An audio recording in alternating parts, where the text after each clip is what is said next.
What up, legends? Today we got Hogwarts Legacy released biggest update to date. Let's go ahead and check out and see what is going on here and see if it's actually an update in the game and what it entails, or if this is just some new crazy Hogwarts Legacy 2 leak. Let's go! All right, guys, welcome back. So Hogwarts Legacy just got its biggest update yet, and we're going to go over everything that was in that update. We got a brand new mode to talk about, as well as a new cosmetic gear set and a ton of new game mode fixes. So whether that's falling out of the world or missing field guide pages, this update delivered a lot of good stuff. There was over 500 additional fixes that were added to the game, as well as just general optimization and performance issues that should alleviate some crashes in the game if you do experience those. We're also going to talk about this game amassing over 1 billion stuff that should have been pretty much taken care of day one or day two, but you know, here we are. It's all right. Revenue, which it's still an amazing game. This is a ton of money, especially considering the Xbox One and PS4 versions just released. Starting things off with our first thing that was added to the game is something that you can get right now by going to Twitch and watching any Hogwarts Legacy creator from May 5th all the way to June 1st. And the reward you get is the Professor Ronan cosmetic set. So if you want to unlock these rewards, all you have to do is watch a streamer playing Hogwarts Legacy with Twitch. Oh, new Twitch drop items for Hogwarts Legacy. Very interesting. We might have to stream this again on Twitch, guys. Drops enabled on Twitch for at least 30 minutes, and there's 30 minutes per reward. So once you've earned a reward in your Twitch inventory, claim the reward, go to the connection page for the WB Games account site and connect your Twitch account to your WB Games profile, and the items will be unlocked right after you log into the game. If you're on it right now, restart the game and you should have those rewards unlocked. So the cosmetic items are as followed: the Charms Professor spectacles, the Professor gloves, the Charms Professor outfit, the Professor Ronan robe, the scarf, and of course the Charms Professor tasseled kufi. Now, and they don't look like super amazing, but I kind of like the gloves. That's probably about the only thing I like, to be honest. Before we get into all of the awesome changes and updates added to the game, I'd like to go into one thing that has still not been updated as a way to kind of amplify this issue in the hopes that it gets resolved sometime soon. And that is the PlayStation 5 Collector's Edition trophy bug, where essentially your save could be at 100%, but the PlayStation 5 trophy tracker still says it's at like 99 or 98%. Now, on the good note, Avalanche Software knows about this issue. If you actually go to their bug reporting website, it says as of 3:59 a.m. CDT, on 5/7/2023, the investigation is still in progress for the PlayStation 5 Collections Trophy Tracker. The Trophy Tracker for the PS5 is currently bugged and no longer tracking when an item is collected in the Collections menu. So as I said, I'm glad that Avalanche knows about this bug. Wouldn't that bug be easily fixed though? Like, coming from a dev standpoint, like normally, like, all the achievements should have about the same coding, right?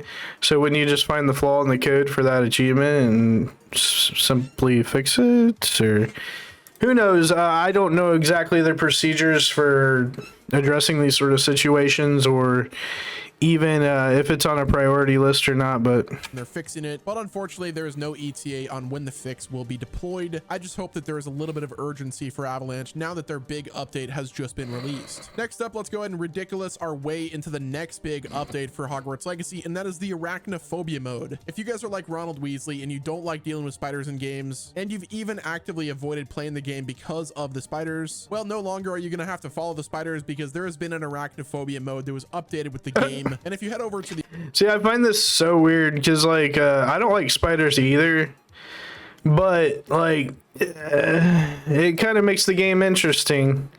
Like that short I made about the flaming spider running past me scared the absolute crap out of me, but it was a fun experience, right? I think this is kind of a silly update right here with this patch, but I mean, I guess some people need it, maybe.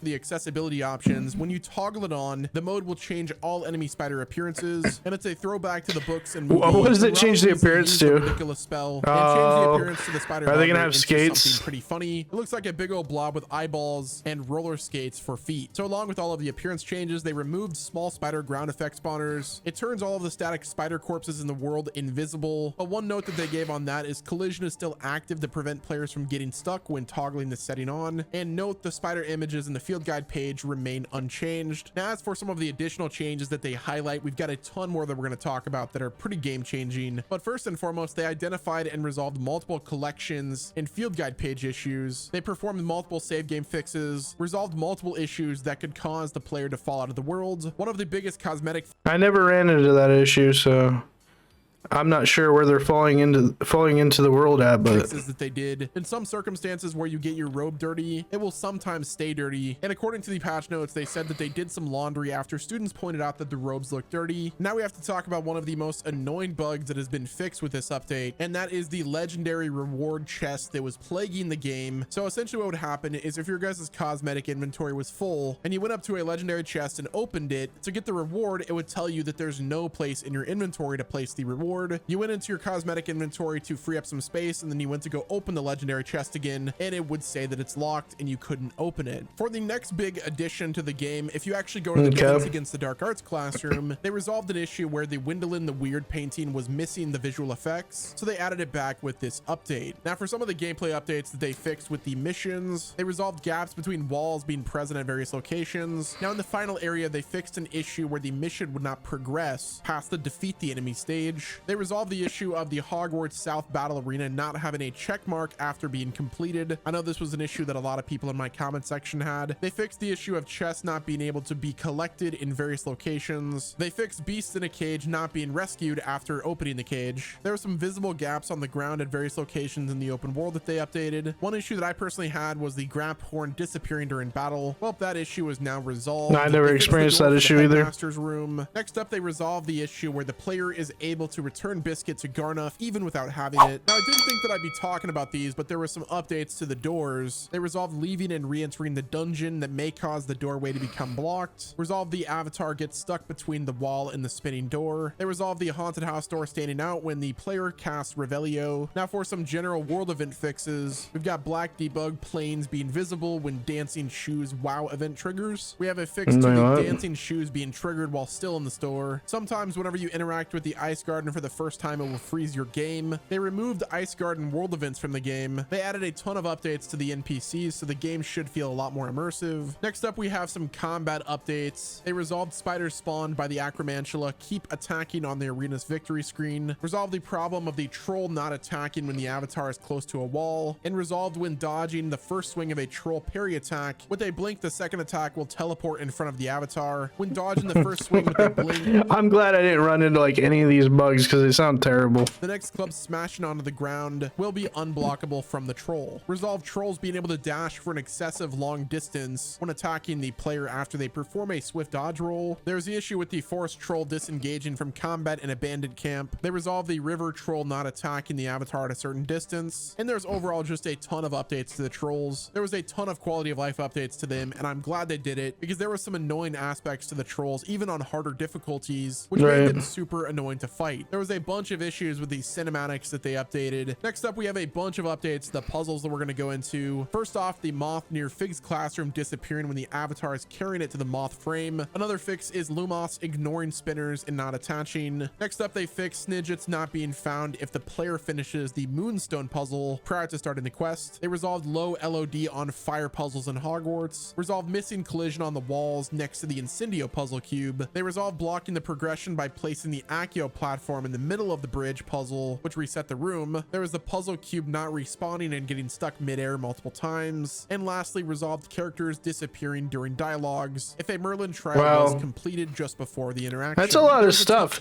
Now, I would have assumed that like a lot, or maybe even half of this would have been resolved like on day 2. But my guess is they were waiting for like just a huge update to release it all at once when the Xbox and PlayStation versions were about to come out.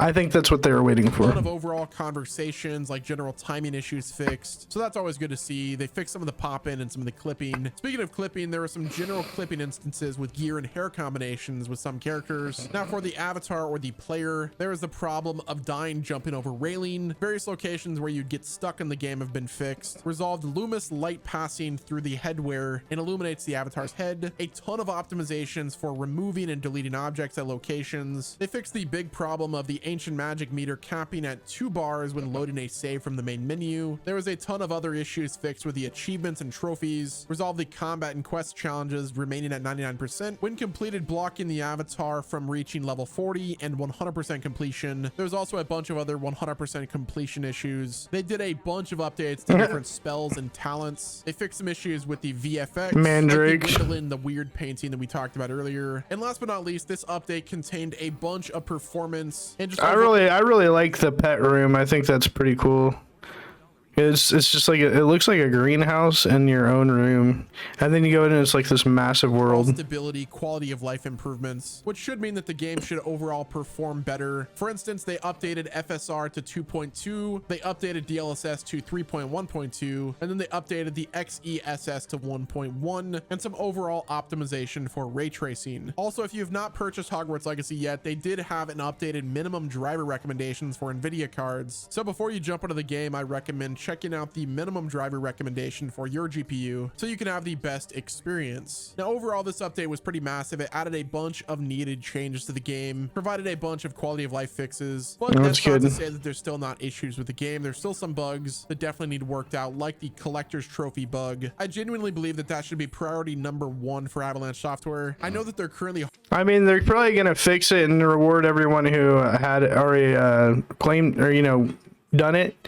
The achievement, so it's probably not that huge of a deal. Hard at work on the Switch version of the game, especially now that they have the PS4 and the Xbox One copy out. Their main focus is to optimize the performance of the Switch, which I'm very curious to see how that works. The Nintendo Switch is not a very generous console whenever it comes to optimization, but regardless, that is another platform that they're going to be selling the game on. I definitely think that they should have a hot fix or something released to fix that collector's trophy bug that I know a lot of you are still having problems with. But like I said earlier, they know about the fix, so only time will tell whether or not they release a hot fix or if we have to wait until the next big game update. Moving right along to general Hogwarts Legacy news, we have some sales numbers, and my oh my, does it get you hyped for the future of this franchise. As of recording this video, Hogwarts Legacy has sold over $1 billion, and that's just with the I like the meme there, that's funny. Current gen version. Obviously PS4 and Xbox One just came out, and they still have another launch to look forward to with the Nintendo Switch. Yeah, and we already know they're making this a franchise, right? So that we're gonna see a Legacy 2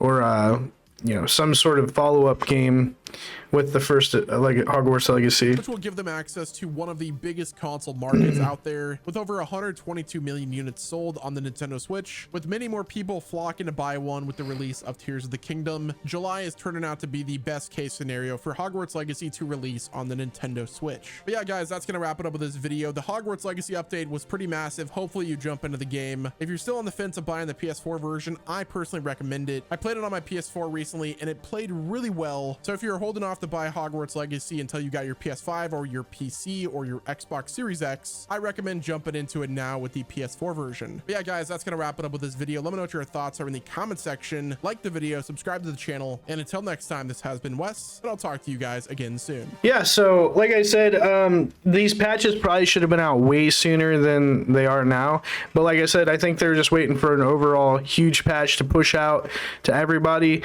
when the Xbox and PlayStation 4 version launched. So that's probably why they waited. Hey guys, if you like the video, make sure you head over to the page, hit that like button, scroll over, smash that subscribe, and hit that bell icon to get notified for future video drops, and I will see you guys on the next one. Thanks for watching.